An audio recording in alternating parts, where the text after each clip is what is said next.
camino, porque andaban.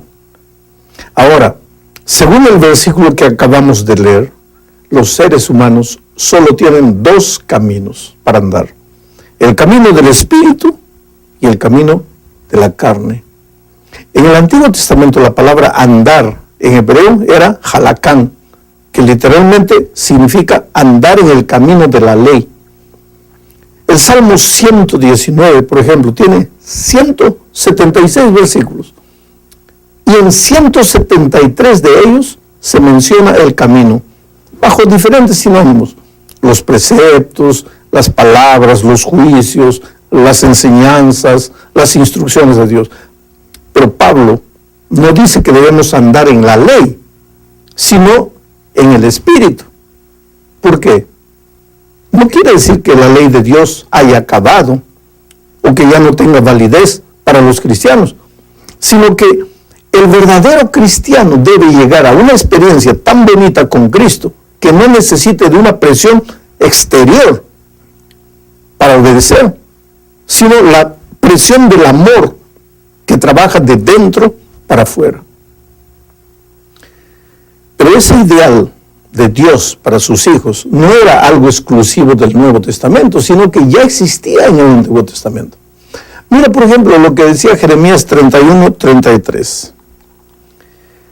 Pero este es el pacto que haré con la casa de Israel después de aquellos días, dice Jehová, porque pondré mi ley en su mente y la escribiré en su corazón.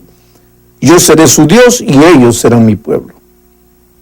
Aquí Dios deseaba una relación de padre a hijo con su pueblo, una relación de obediencia como resultado de los principios escritos en el corazón de su pueblo. Pero no es solo eso, hay otro texto. Vamos a leer lo que dice Ezequiel capítulo 33, versículo 26 y 27. Os daré un corazón nuevo y pondré un espíritu nuevo dentro de vosotros. Quitaré de vosotros el corazón de piedra y os daré un corazón de carne. Pondré dentro de vosotros mi espíritu y haré que andéis en mis estatutos y que guardéis mis preceptos y los pongáis por obra. ¿Te das cuenta? Aquí en el Antiguo Testamento Dios ya habla de un pueblo que obedece porque anda en el espíritu. El problema es que Israel se había olvidado de esa relación de amor que Dios deseaba tener con su pueblo y se limitó a hacer de la vida religiosa apenas una montaña de reglas, tradiciones, mandamientos. Y ese es el mismo peligro que los cristianos en Galacia estaban corriendo. Por eso Pablo les escribió la carta. Pero ahora vamos a entrar en otro asunto de interés. El hecho de que has entendido correctamente el Evangelio y que le has entregado la vida a Jesús no significa que tu vida va a ser un mar de rosas a partir de tu conversión. No. Este es el segundo punto de la lección. Leamos lo que dice Gálatas 5:17. Porque el deseo de la carne es contra el espíritu, y el espíritu es contra la carne. Y estos se oponen entre sí, para que no hagáis lo que quisieras. Aquí Pablo habla de lucha, una lucha interior terrible, una lucha que él también enfrentó, a pesar de haber sido un siervo de Dios maravilloso. Mira la lucha de Pablo, está registrada en Romanos 7, a partir del versículo 15. Lo que hago no lo entiendo, pues no hago lo que quiero, sino lo que detesto, eso hago. Y si lo que no quiero, esto hago, apruebo que la ley es buena. De manera que ya no soy yo quien hace aquello, sino el pecado que está en mí. ¿Qué quiere decir Pablo al afirmar el pecado que está en mí? Oh, querido, esto es vital. Porque si no lo entiendes, puedes enloquecer en la vida espiritual. Por más que te esfuerces para andar en el espíritu, acabarás andando en la carne. El problema es que todos los seres humanos nacemos con la naturaleza pecaminosa de Adán después de la caída. Y con esa naturaleza es imposible andar en los caminos de Dios, porque la tendencia de ella es solo el pecado. Pero en la hora de la conversión, Dios mata esa naturaleza y nos da una nueva naturaleza, que es la nueva criatura, la naturaleza de Cristo.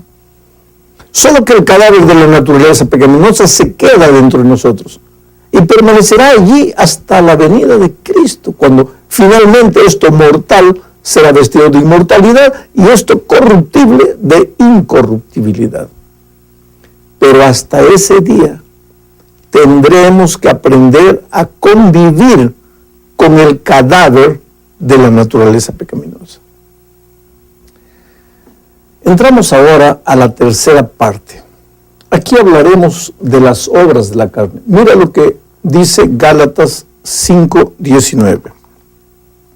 Manifiestas son las obras de la carne, que son adulterio, fornicación, inmundicia, lujuria, idolatría, hechicerías, enemistades, pleitos, celos, iras, contiendas, divisiones, herejías, envidias, homicidios, borracheras, orgías y cosas semejantes a estas. En cuanto a esto, os advierto, como ya os he dicho antes, que los que practican tales cosas no heredarán el reino de Dios. Interesante la expresión obras de la carne, frutos. ¿Te das cuenta?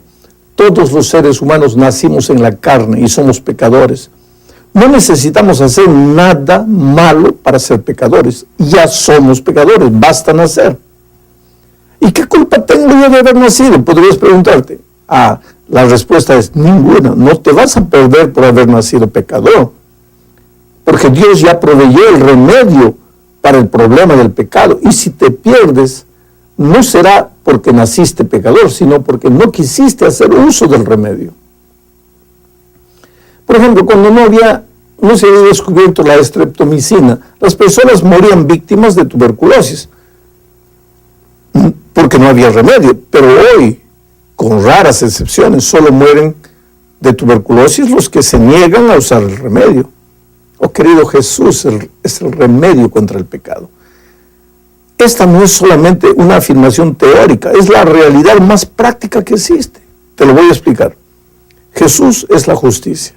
Por lo tanto, si quieres ser un hombre justo, que se porta bien, entonces todo lo que necesitas hacer es buscar a la persona justicia, ir a ella y permanecer con ella. Esa persona justicia es Jesús. El ser humano es justo solo cuando está en Jesús. Ahora, si esto es verdad, ¿quién es una persona injusta o pecadora? La lógica dice que es aquella que está separada de Jesús, la que cortó la comunión con la fuente de la justicia, que es Jesús. ¿Sabes? La tragedia del ser humano no es cometer actos pecaminosos, sino vivir en estado pecaminoso, separado de Dios. Ahora, si entiendes esto, en lugar de vivir desesperado para guardar un código de comportamiento moral, vas a concentrar todos tus esfuerzos en ir a Jesús y no separarte de Él. Y al hacer esto, vas a descubrir que viviendo en comunión con Jesús, es imposible que existan actos pecaminosos en tu vida. La triste situación de los Gálatas era que sus esfuerzos no estaban concentrados en mantener la comunión diaria con Cristo, sino en portarse bien. Y entonces, separados de Jesús, por más que se esforzaban, no lograban vivir los eternos principios de la ley de Dios. Tal vez viviesen la letra exteriormente, pero no los principios, porque los principios no estaban en el corazón. Ahora, contrariamente a las obras de la carne, están los frutos del Espíritu. Esta es la cuarta parte de la lección. Pero antes de leer el texto, quiero que pienses en las dos expresiones que Pablo usa. Para referirse a la carne, Pablo usa las obras. Pero cuando habla del Espíritu, habla de frutos. Es que las obras significan esfuerzo. Es lo que haces. Pero por más que haces, no logras nada, a no ser las obras de la carne. En cambio, si andas en el Espíritu, cosechas los frutos naturales del Espíritu. No es tuyo, es del Espíritu. Ahora, veamos el texto de Gálatas 5, 22 y 23. Dice así: pero el fruto del Espíritu es amor, gozo, paz, paciencia, benignidad, bondad, fe, mansedumbre, templanza. Contra tales cosas no hay ley. ¿Por qué no hay ley contra los frutos del Espíritu? Querido, porque los frutos del Espíritu son el cumplimiento de la ley. ¿Cómo puede la luz estar contra la luz? Ambas son la misma cosa. El amor no sustituye a los 10 mandamientos. Los 10 mandamientos nos muestran cómo amar. Por ejemplo, los primeros 4 nos muestran cómo amar a Dios. Y los últimos 6, cómo amar al prójimo. Hay muchos cristianos que dicen que los 10 mandamientos ya no valen hoy porque Dios nos dio un nuevo mandamiento que es amar a Dios y al prójimo. Pero querido, el amor a Dios y al prójimo no era nuevo. Ya estaba en el Antiguo Testamento. Lee lo que dice Deuteronomio 6:5. Dice así: amarás a Jehová tu Dios de todo tu corazón y de toda tu alma y con todas tus fuerzas. El problema de los Gálatas es que ellos conocían la letra, pero no el espíritu. Y los 10 mandamientos eran para ellos antiguos en la letra, pero nuevos en el espíritu. Hablemos más de los frutos. Solo hay 2 maneras de tener frutos. O te vas a un taller de cera o de plástico y fabricas frutos con tus manos. Son tus obras. Después lo barnizas, lo pintas, los colocas en una frutera. De lejos parecen auténticos, inclusive mejores que los naturales. Pero la tragedia es cuando llegas cerca y llevas ese fruto a la boca. No sirven para nada. Ahora, la otra manera de tener frutos es ir al campo y dejar la semilla ahí. Dejar que el sol salga, que la lluvia moje la tierra, que la naturaleza trabaje. No tengas prisa, solo espera. Aunque te parezca que nada sucede, sí sucede por dentro. Tú no ves, pero la naturaleza está trabajando por dentro y cuando menos imaginas, los frutos aparecen. Al principio tal vez así, medio sin forma, pero son frutos naturales y deliciosos. Llegamos ahora al fin de la lección. Veamos los versículos 24 y 25. Pero los que son de Cristo han crucificado la carne con sus pasiones y deseos. Si vivimos por el Espíritu, andemos también por el Espíritu. Hay algunas ideas interesantes que nos muestran el secreto de una vida victoriosa en este texto. La primera idea viene del verbo crucificar. Los que andan en el Espíritu crucifiquen a la carne. Si no entiendes el significado de crucificar, vas a tratar de hacerte sufrir lo más que puedas a fin de andar en el Espíritu. Pero te pregunto, ¿puede alguien crucificarse a sí mismo? Si te clavas una mano, ¿quién te clava la otra? Quiere decir que alguien tiene que crucificarte. Tú no puedes. Ese alguien es Jesús. La otra idea viene del verbo